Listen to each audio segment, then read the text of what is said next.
What most people refer to as tapeworm in pork is actually Trichina spiralis. That's not a type of pasta, but in fact a nasty parasitic worm.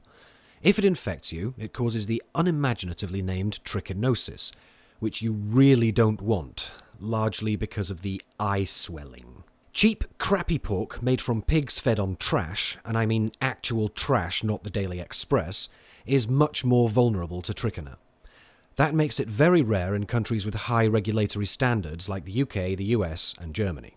I suspect what happened is that the British and the Germans collectively wiped out tapeworm, and then the Americans took all the credit in a series of big-budget motion pictures. There are still a few cases in the US every year, but apparently most of these happen in the kind of people who kill and eat their own walrus.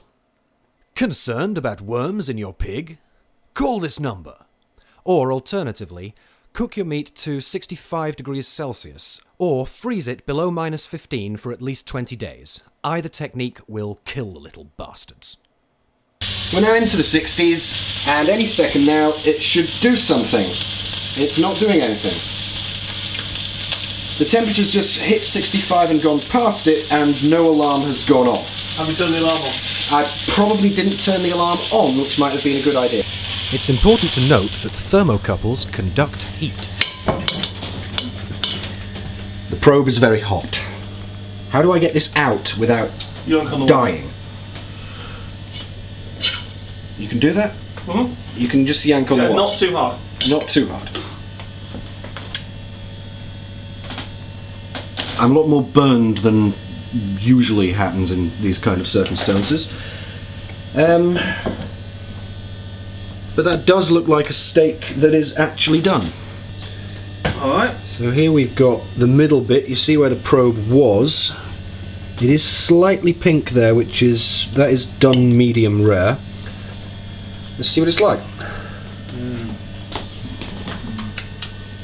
Oh man. That's a really nice steak. Well, it did work.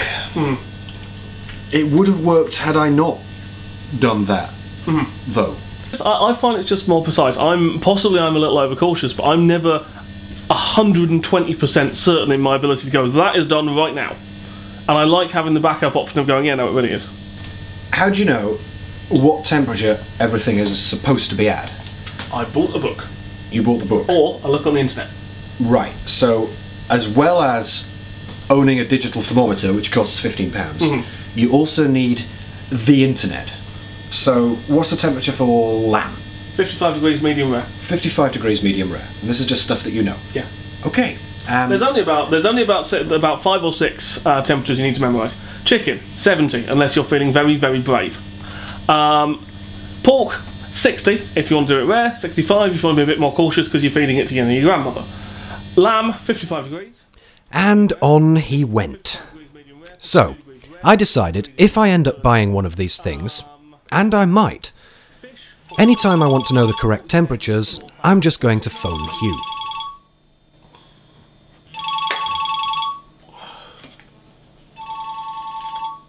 Hello?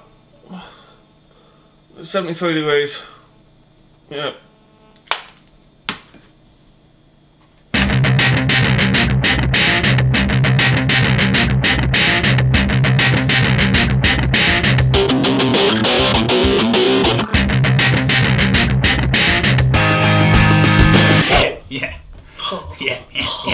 Alex! Nowhere does it tell you how much water to add?